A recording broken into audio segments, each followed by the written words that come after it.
एक कस्बे में एक अंधी औरत रहती थी। उसका एक बेटा था जिसके पालन पोषण की सारी जिम्मेदारी उसके कंधों पर थी। वह अपने बेटे को पढ़ा लिखा कर एक बहुत बड़ा आदमी बनाना चाहती थी। इसीलिए उसने उसका दाखिला कस्बे के सबसे बड़े स्कूल में किया। वह दिन रात मेहनत करती ताकि बेटे की स्कूल फीस दे सके। लड़के के स्कूल के बच्चे उसकी माँ के बारे में जानते थे। वे सब उसे अंधी का बेटा कहकर चिढ़ाते थे। लड़का इससे बहुत परेशान था। उसे अपनी माँ पर शर्म आने लगी थी। वह उसके साथ कहीं भी आने जाने से कतराने लगता था। जब लड़का बड़ा हुआ तो उसकी शहर में अच्छी नौकरी लग गई। उसने अपनी माँ से वादा किया कि शहर में मकान लेकर वह उसे लेने आएगा, और वह शहर गया और फिर लौटकर वापस नहीं आया। उसकी अंधी माँ उसका इंतजार करती रह गई। कई महीने बीत गए, लड़के की कोई खबर नहीं आई।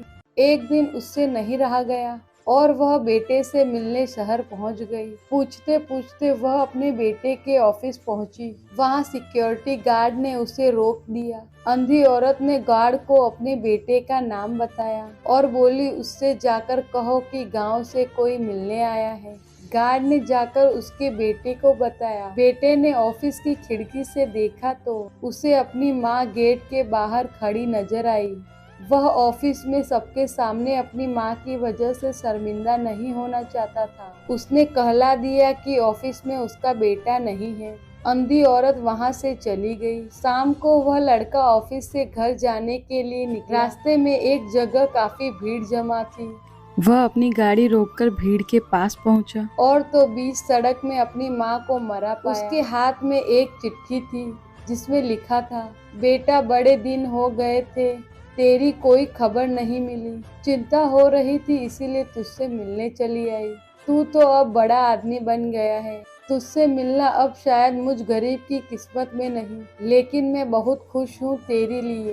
तूने अपना ही नहीं मेरा भी सपना पूरा किया। दुख है कि मैं तेरी तरक्की देख नहीं सकती। काश बचपन में तेरी आंखों में सरिया ना घुसा होता और मुझे तुझे अपनी आंखें न देनी पड़ी होती, तो तेरी तरक्की अपनी आंखों से देखकर सुकून से मरती। तेरी अंधी माँ। ये पढ़कर लड़का फूट फूट कर रोने लगा। जिस अंधी माँ पर उसे शर्म आती थी, उसने उसके लिए कितना बड़ा बलिदान किया था। वह दुख से भर उठा और जिंदगी भर खुद को माफ नहीं कर पाया।